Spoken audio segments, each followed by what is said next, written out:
हम आज खड़े हैं डॉक्टर अलका मुंदड़ा के मकान के यहाँ पर, जो कि अभी अभी उनको कल ही प्रदेश का कार्य सौंपा गया है। महिला मोर्चा अध्यक्ष बनी हैं।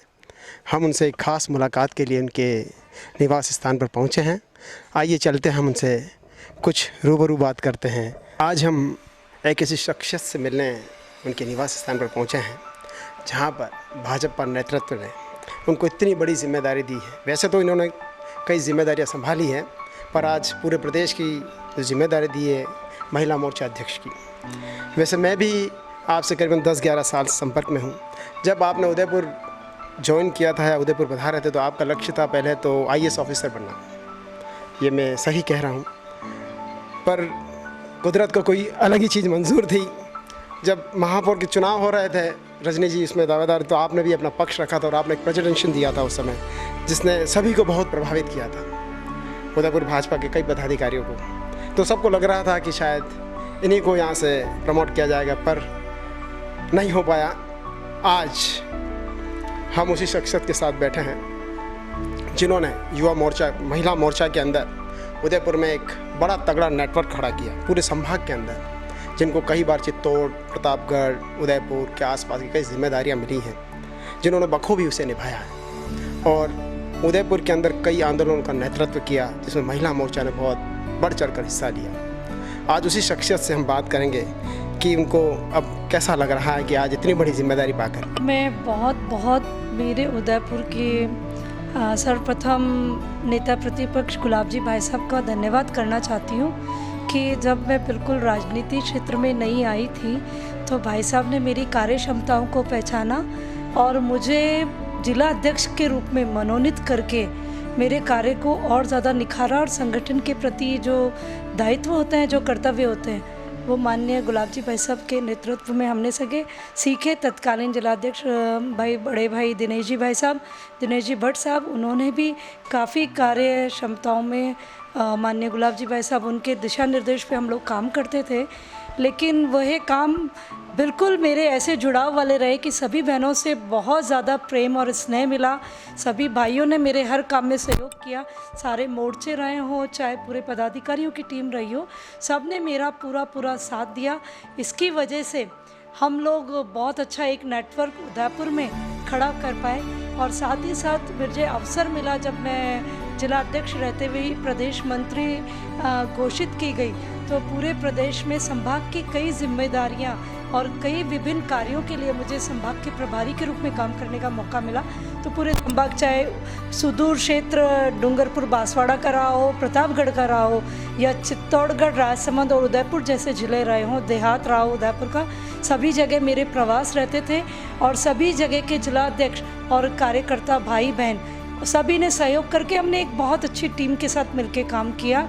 और वो टीमें आज भी हमारी एक्टिवेट है, अभी तक वो लोग सभी सुचारू रूप से काम कर रहे हैं।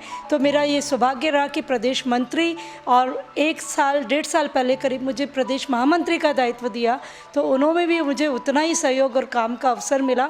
इसके लिए मैं सबका तहे दिल से बहुत ज़्यादा आभार प्रकट करती हूँ कि अगर आप लोगों का साथ नहीं होता, तो आज जो मुझे एक महत्वपूर्ण दायित्व प्रदेशाध्यक्ष महिला मोर्चा का मिला है, वो मैं इतना मेरे काम को लोग नहीं पहचानते।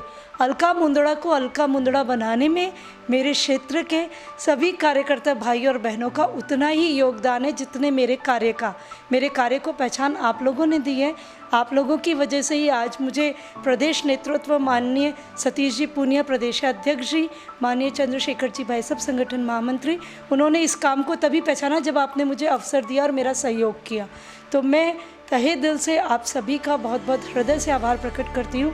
प्रदेश नेतृत्व में माननीय सतीश जी पूनिया जी, चंद्रशेखर जी भाई साहब और नेता प्रतिपक्ष गुलाब चंद जी कटारिया सबका बहुत आभार प्रकट करती हूँ। आज जिस तरह से राजस्थान की हालत, बच्चों का गैंग रेप के बारे में ले लीजिए, कानून व्यवस्था को लेकर ले लीजिए, उस बारे में आप क्या विचार रखती हैं और क्या आप सोचती हैं कि हम आगे इसके लिए सरकार से क्या लड़ाई कर सकते हैं, सरकार से क्या बात कर सकते हैं, अपनी बात को किस तरह से आप प्रस्तुत करेंगी? ये बहुत ही शर्मनाक स्थिति है हमारे लिए कि हमारे प्रदेश के जो माननीय मुख्यमंत्री महोदय हैं, वही उनके पास गृह विभाग भी है। पूरी की पूरी लचर व्यवस्था प्रशासन की हमें देखने को मिल रही है। कहीं कोई कानून नहीं, कहीं कोई डर नहीं। आप देखिए आए दिन बड़ी बड़ी महिलाएं, क्या छोटी छोटी बच्चियों से जो अमानवीय कुकृत्य हो रहे हैं, उसके लिए हम लोग शर्मसार हैं। मैं मुंह से भी ऐसी बात नहीं कर सकती कि छोटी बच्चों को जो हैवानियत का शिकार होना पड़ रहा है, सब के सब लोग मूक बने हुए हैं। मैं सोचती हूँ कि क्या ऐसा प्रशासन, क्या ऐसी सरकार क्यों मूक बनी हुई है, क्यों मौन है? आप लोग क्यों ऐसा कर रहे हैं? क्या अपने मतलब जो अपने गांव शहर की बेटियां हैं, क्या वो हमारी बेटी घर की नहीं है?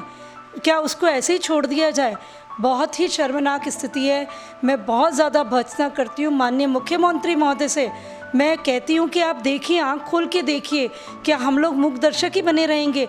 कोई ऐसा प्रभावी कदम उठाइए, कोई ऐसा स्ट्रिक्टनेस आप लाइए कि लोग बाग ऐसे कुकृत्य और अपराध करने से डरें। साथ ही साथ जो लूट डकैती फरेबी जो इस समय खुलेआम चल रही है, जयपुर जैसी जो आपकी राजधानी है, वहाँ एक दिन में 2-2, 3-3, 4-4 वारदातें जो कि अखबारों में और मीडिया में आ जाती है, और बाकी ऐसी जो छुपाई जाती है या छुपी रहती है, उसके लिए उन्हें बहुत ज़्यादा शर्म महसूस होनी चाहिए और तुरंत प्रभाव से अपनी सरकार को, प्रशासन को एक्शन में लाना चाहिए। कोई प्रभारी नियुक्त कीजिए, कोई ऐसे आपके एक्टिव पार्टी के जो आपके हैं माननीय मुख्यमंत्री महोदय, आप किसी को लगाइए, मंत्री महोदय को लगाइए, जो तुरंत प्रभाव से एक्शन ले सके और इनको कुछ कार्य रूप में परिणित कर सके। मैं भारतीय जनता पार्टी महिला मोर्चा की प्रदेश अध्यक्ष होने के नाते मैं अपनी कार्यकर्ता बहनों से और जो हमारा संगठन काम कर रहा है उनसे मैं आग्रह करती हूँ कि ऐसा अगर कहीं भी होता है तो अपना विरोध दर्ज कराइए और सरकार के खिलाफ प्रदर्शन कीजिए, उनसे मांग कीजिए, ज्ञापन दीजिए कि तुरंत प्रभाव से और दुखी परिवार के पास जाके हम लोग अपनी संवेदनाएं दें, उन्हें मानसिक संबल प्रदान करें।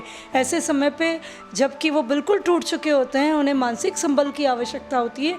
मेरी बहनें, मेरे भाई जाके उन्हें मानसिक संबल प्रदान करें और उनके साथ खड़े होकर के इस लड़ाई को जब तक कि हमें न्याय ना मिल जाए तब तक कि खड़े रहें, न्याय मिले, ऐसा आप लोगों से मैं प्रार्थना करती हूँ, निवेदन करती हूँ। ये आपने जो बात कही है, क्या महिला मोर्चा राजस्थान के अंदर ऐसा कोई आंदोलन खड़ा कर सकती है जिससे सरकार की नींद टूटे?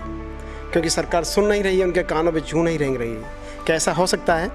बिल्कुल, सभी जगह पे बहनें मेरी बहुत ज़्यादा प्रदर्शन और ये सारे हम लोग कर ही रहे हैं, लेकिन बिल्कुल ऐसा आपका कहना है और सब बहनें एकजुटता भी दिखाएंगी। जल्दी हम एक ऐसी रूपरेखा बना लेते हैं जिसके द्वारा सब लोग एक साथ एक दिन एक हल्ला बोल की तरह हम लोग कार्यक्रम कर सकें, जिससे ये सरकार जागृत हो, इनकी नींद जागृत हो और हमारी जो दुखियारी परिवार है, दुखियारी बहनें हैं, उन्हें तुरंत प्रभाव से न्याय मिल सके। ये रही आपकी बात। मैं चाहूँगा कि राजनीतिक और पारिवारिक क्षेत्र, अब आपको इतनी बड़ी जिम्मेदारी मिली है तो कई जगह आपको प्रवास करना भी पड़ेगा, जयपुर भी रहना पड़ेगा, तो अपने परिवार को, राजनीति को कैसे आप सेटल कर पाएंगी?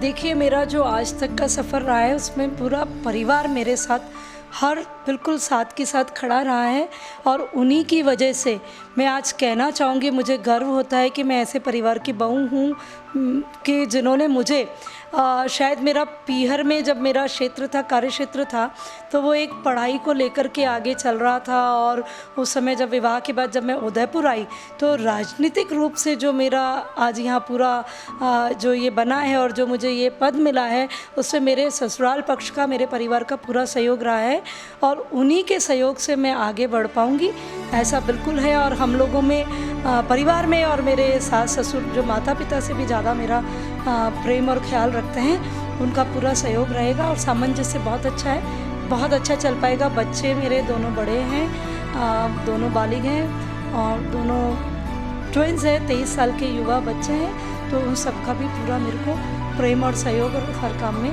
सहायता मिलती है।